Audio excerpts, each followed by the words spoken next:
Hi there, welcome back to Not Another Budget. I'm Nicole, and on this channel I'm attempting to cash budget my way out of debt and fix several years of financial misbehaviour. So if that's something you're interested in following along with, please don't forget to stick around and check out the other content I've created for you on this channel.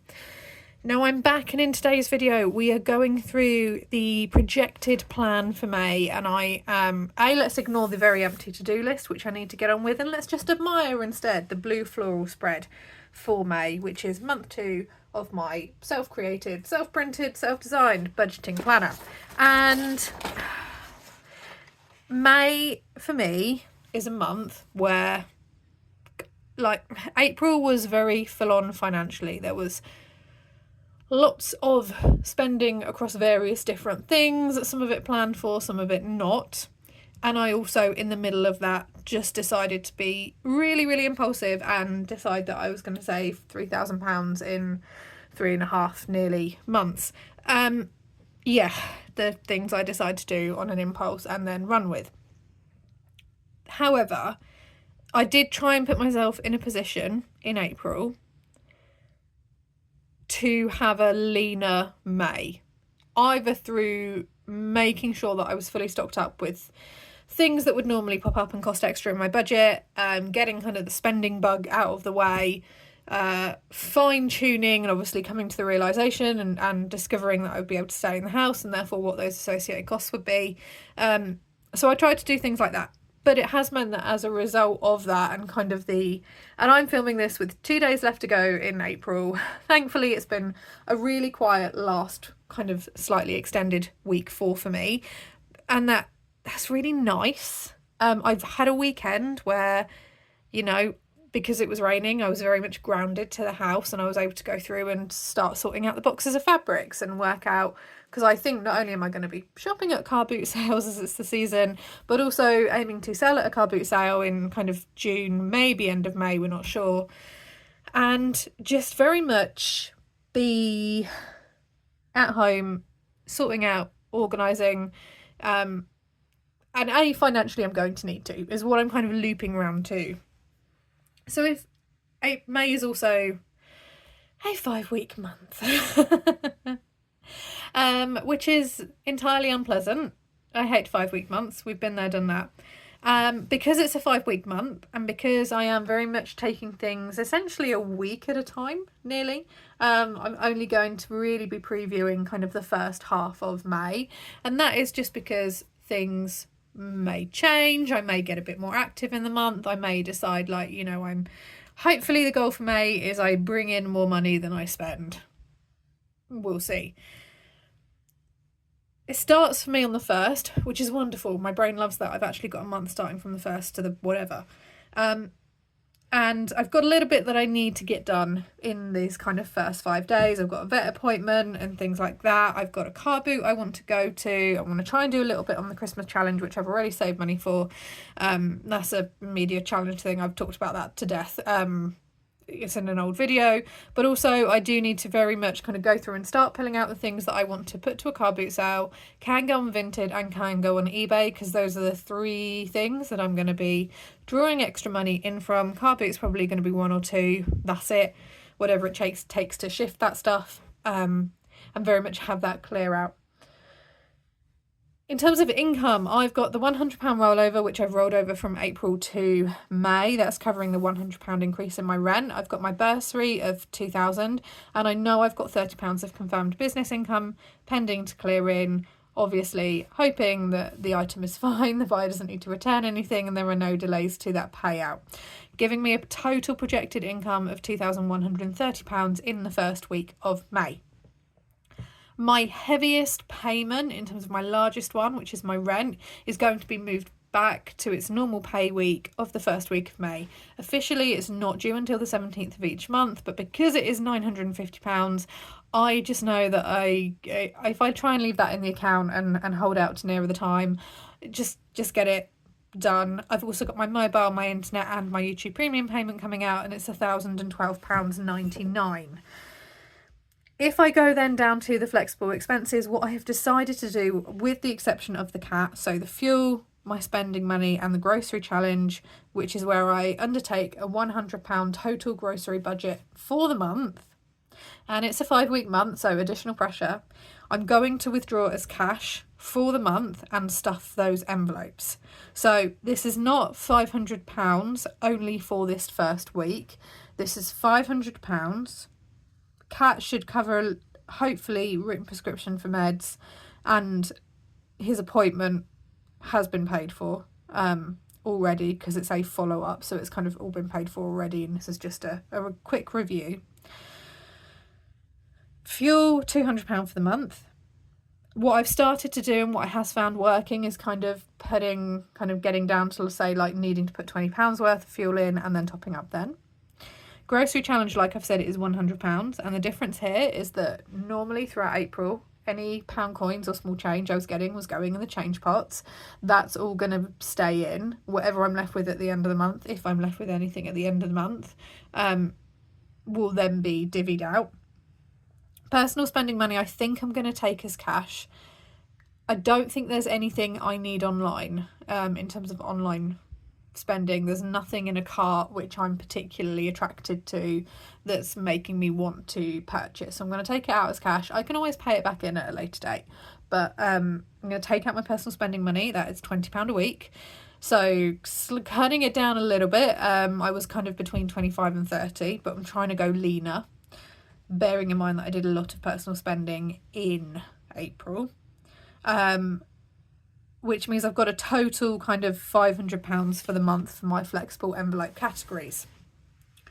The way this is going to work, if I quickly give you a look ahead to week 2, is I have prepped the categories ready.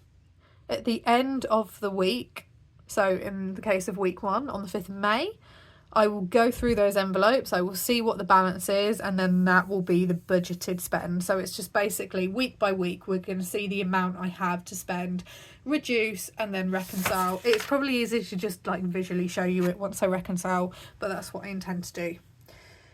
I'm also going to, and this really is putting pressure on the month already, is I am going to immediately put £200 into the August 3k challenge binder, but I'm not going to send it over to my trusted person. I'm going to take it as cash, and that is because it is there as a very small emergency should I, in the event of something happens, I'm not able to get anything listed, or my time is really squeezed and I'm not able to generate extra income in for later on in the month, I could potentially draw it back in if I need to, just as an emergency.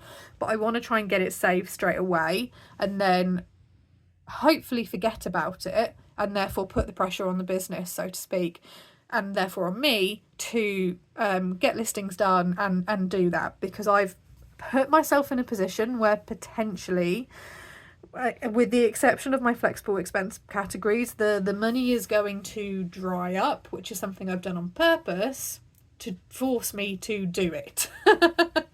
Because I really am able to like pull my finger out and put my foot down and get listing and sorted when there's nothing in. I do tend, like, I've got no money essentially in the account, I do tend to drag my feet if I know I've got money in. And the guarantor minimum debt payment of £300 as standard. Coming now to week 2, I mean, I've got the Monday, the bank holiday, that'll probably be a garage sort out day. But I do have a rollover on the card of 117. You can see there I've got a cash rollover. That will be whatever the total balance of these envelopes are. So hopefully this budgeted amount should line up with whatever my cash rollover is. And then obviously a line to draw the business income. My bills for week 2, and that is because I have some that are due to go out on the 5th, but then they would be taken on the 6th, and the 6th is the bank holiday, so it's rolled into the second week. I've got pet insurance, car tax, car insurance and Spotify, and that's £111. I've not put in any budgeted amount into the flexible expenses. This will happen, but that will have to be a closer plan once I've worked out what the balance of my cash envelopes are. And then we get to boomph. In theory, the pot is empty. Like, it's dry, it's done. Now, I do have in week 4, in theory, if my maths is correct and I've worked it out properly, I should maybe be getting a YouTube payment. I will either just miss the minimum amount that you need to earn to get a YouTube payment, or I will have just hit it and will therefore qualify for a payout. It's going to be very, very close and on the wire, and to be fair, that is why this video is going out a day early, just to give me an extra opportunity to try and get over the line to get that done, rather than when it was planned for. This is the last week before, thank you train, this is the last week before half term. Now, half term is a week where I don't have anything planned, but if I take you down to what is actually the 25th and 26th, because I got a little bit confused about the dates, we have the joint Father's Day, birthday and Christmas present thing that we've done for my dad, which is the equivalent of the Pink concert, which me and my sister went in on. It's a weekend kind of day out event thing. We've paid for as much as we can up front. He has tickets which, you know, we may go with him, we may not. The choice is up to him whether he wants to take his friends or whether he wants to take his family. We've said there's no pressure either way. That is potentially an extra expense coming up, which is nothing to do with the £2 challenge. So that is coming up as well. But as you can see, I've got no fixed plans in either this period from the 27th of May to the 2nd of June, which is when I think I'm getting paid again. I mean, it might be the Friday the 31st. They might pay us early. Equally, they might choose to pay us late on Monday the 3rd. We never know. We get a payment window and we can receive an income at any point. We can be paid at any point within that payment window. We don't know.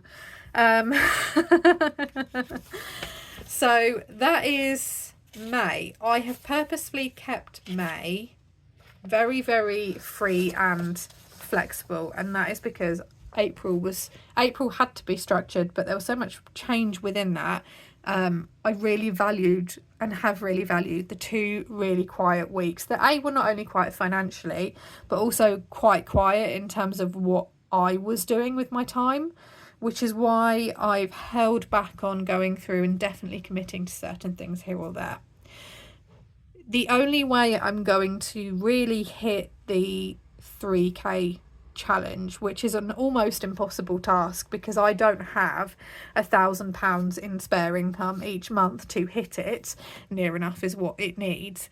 The only way I'm going to hit that impossible task is if I really do try and make my time in the evenings count. Now, last term, and I'm speaking termly in terms of school things, but certainly from the period of January to March, let's ignore everything else that went on as well prior to that, you know, October, November, December.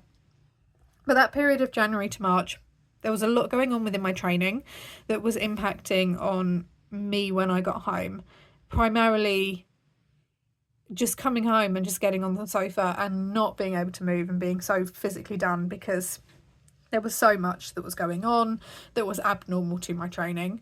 I've kind of touched on, and I'll probably do like a full review, not quote unquote review, but a full kind of roundup when it's all said and done, in terms of retraining, and the decisions that led to retraining and the impact it's had financially, good or bad, and choices that I've made and the impact it's going to have going forward.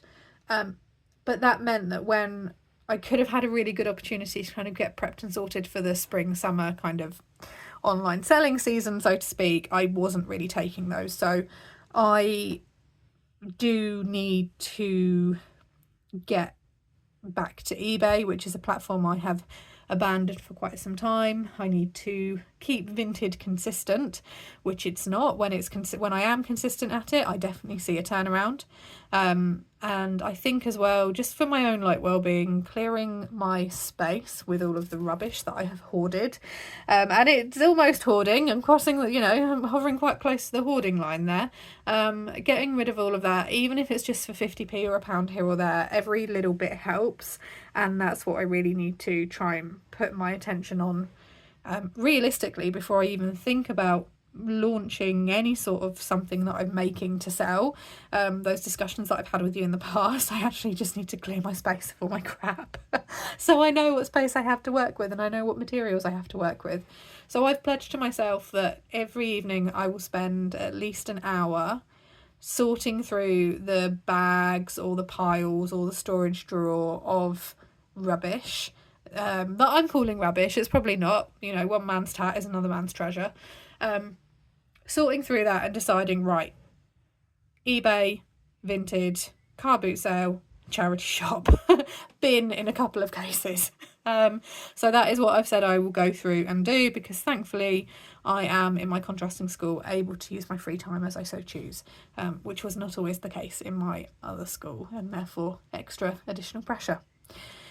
That is the plan for May so far. I'm going to check in with you again in a couple of days' time with a video of some sort, and it's probably going to be a cash stuffing, and I will chat to you all about the £100 grocery challenge, why I'm doing it, the steps I've had to take to prepare for it, because it's not really something you can just dive into unless you are fantastically impulsively disciplined, and what I hope to achieve from it, and also can I make it work while I am calorie counting and trying to be healthy on a 5-week month. So many things I like to set for myself in terms of challenges. I hope you have a fantastic budgeting week wherever you're in the world. I will see you all very, very soon. Bye-bye for now.